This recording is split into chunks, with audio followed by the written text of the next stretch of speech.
Hello everyone. Now let's start with the naming of coordination compound.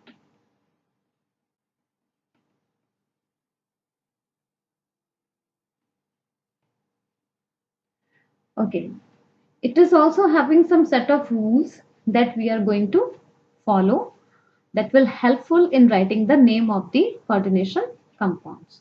So the rule number 1.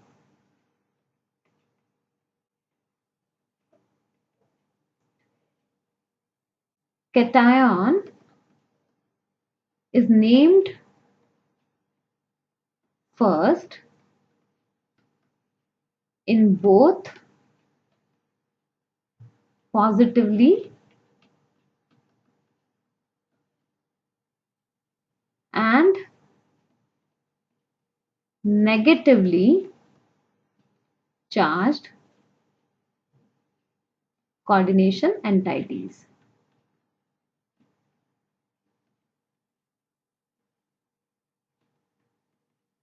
It means what here? Let's look at the example. K4FeCN6. If you look at this example, this is our counter cation and this is our complex anion. So whenever we are writing the name, it always starts with the cation, irrespective of whether it belongs to the counter ion or it belongs to the coordination sphere. Let's look another example. CONH3 6 Cl3.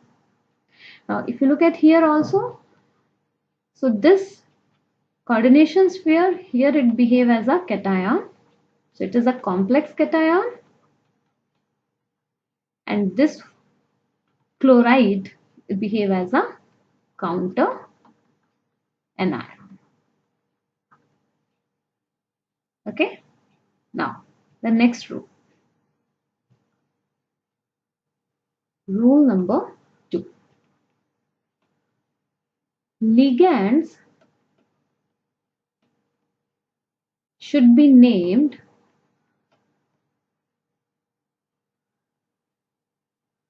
first in alphabetical order. Then central metal atom. Okay, it means, see, in formula writing we write first metal atom and then ligand. Now when we are writing the naming, in case of naming, first write ligand and in the last we write the metal atom. Okay, so this always remember. Rule number 3. Name of anionic ligands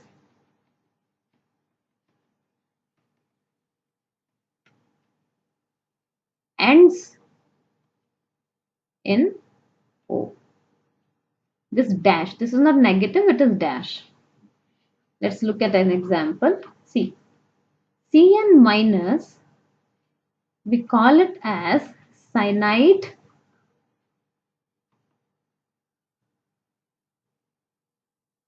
just a minute.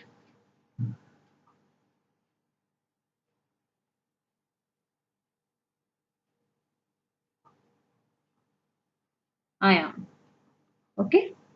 Now, so this E, okay, this we will subtract and O we will add. So the name will be cyanido. Okay. Let's see some more examples of the anionic ligands.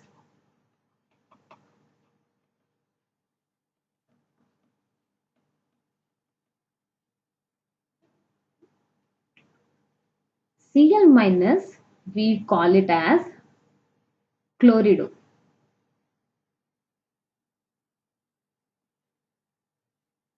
F minus, we call it as fluorido.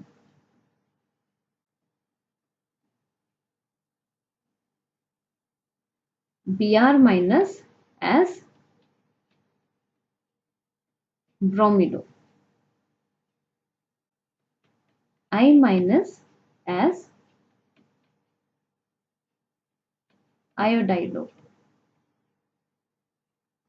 NO2 minus, we call it as nitrite, but here we are calling it as nitrito. N. N indicates that with metal the ligand binded with the nitrogen. Similarly, ONO, if you are writing, so ONO, basically we are calling it as nitrito O. We are calling it as nitrito O. That means it is binding with oxygen. OH minus hydroxido.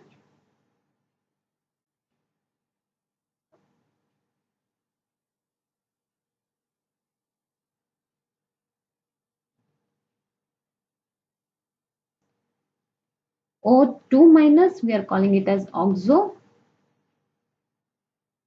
SO4 2 minus, we are calling it as sulfato. CO3 2 minus, we are calling it as carbonato.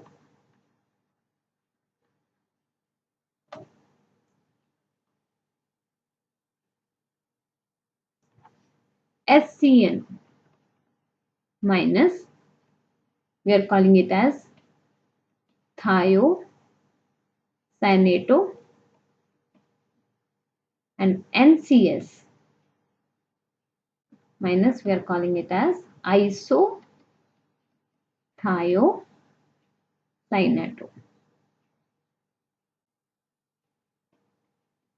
Only the difference here, these two are ambidentate ligands.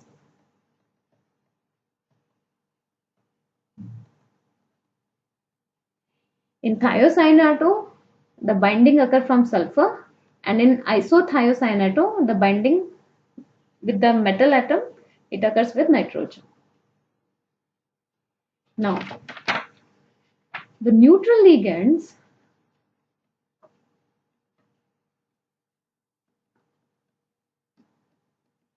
there is no change in the naming.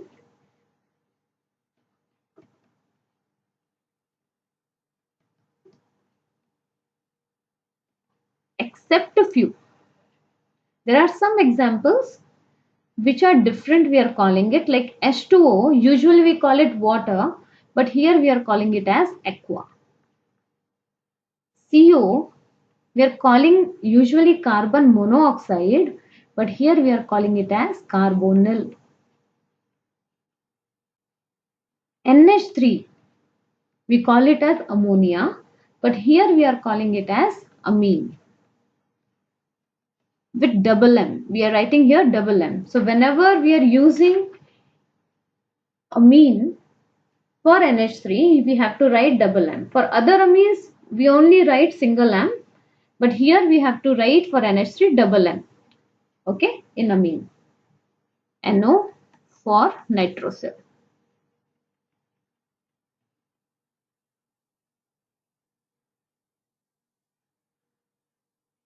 For cationic ligands,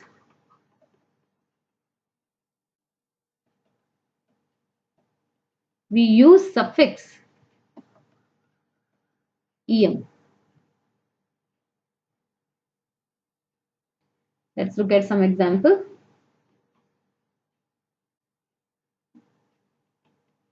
NH2, NH2 plus. See, NH2, NH2 we call it hydrazine, but because it is a ligand here, so we are calling it as hydrazinium.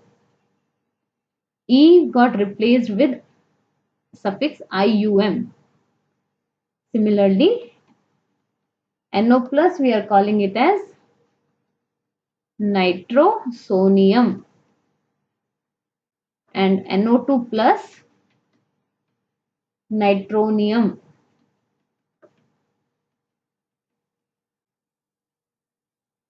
Okay, now the next rule, numerical prefixes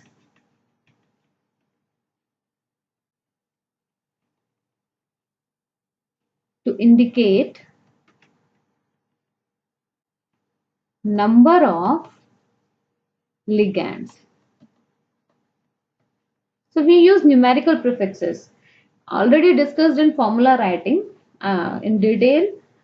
Just look at directly the example here. If it is written tetraamine, it indicates tetra means 4 molecules of amine. So we write it as NH3,4.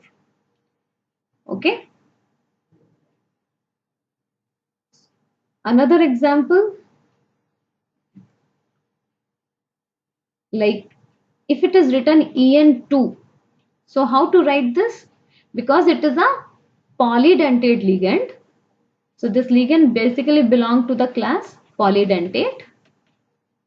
For polydentate, what prefix we use is bis for 2, tris for 3, tetrakis for 4, pentakis for 5, like that. So here we are writing bis, and then you have to use small bracket. In that you have to write the name, that is ethylene diamine. Here see, the amine I have written with single M. So always keep this in mind whenever we are writing about the polydentate prefixes. Okay, always first we write the prefix and then the small bracket in which you will write the ligand name. Okay, now let's move to the next rule.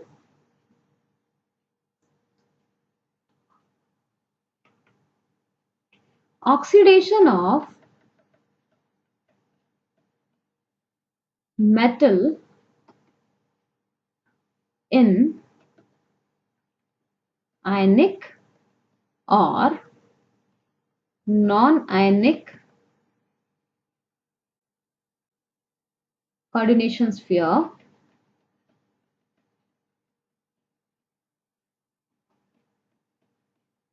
is indicated by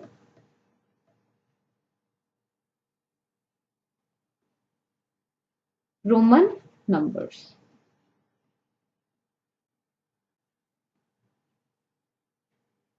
Just look at the example. Like this is FeCN6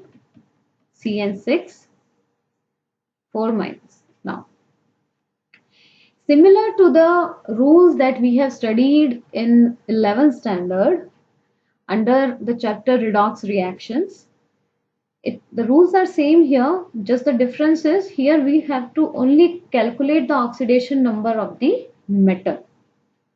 So the metal whose oxidation number we are going to calculate, we take it as X. Now Cn, usually it is having the charge -1. So, and there it is in 6 molecules are present. So I am writing it as -1 into 6 equals to, now the charge you are seeing here is -4. It means what? That you have to write the overall charge -4. So x minus 6 equals to -4. Now you will solve it. -4 plus 6, it will come as +2. So whenever you're writing the oxidation state of any metal in coordination compounds, we have to use the Roman number. So this Fe you have to write, then you have to use the small bracket, and then you have to write the oxidation state. So as per the rule, oxidation of metal in ionic or non-ionic coordination sphere is indicated by Roman number, and it should be enclosed in small bracket. Now the next rule.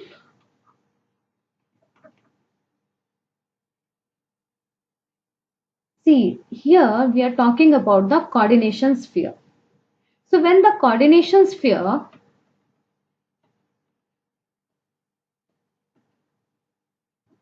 is anionic, okay, in that the metal name we use basically the Latin names with suffix ate. Just look at the example, like FeCN6 4 minus. Now recently we have calculated its oxidation state, so I'm not going to calculate it again. Just write, I'm writing the IUPAC naming of this. So just look at here. Now because the negative charge is indicated already, so that means it is a negative complex, an ionic complex. So the name will be, so it is cyanido, then ferrate,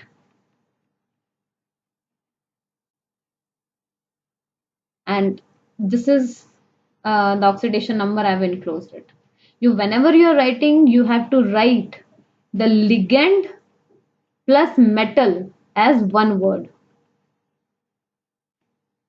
Okay, so here what we have used the ferrate, AT. Ferrous is actually the Latin name, and ferrous has been replaced by the ATE, and we are calling it as ferrate. Now look at the other examples. So I'm writing here. So iron usually we are calling, and here we are writing it as ferrate. If suppose it's a cobalt complex, so we are calling it as cobaltate.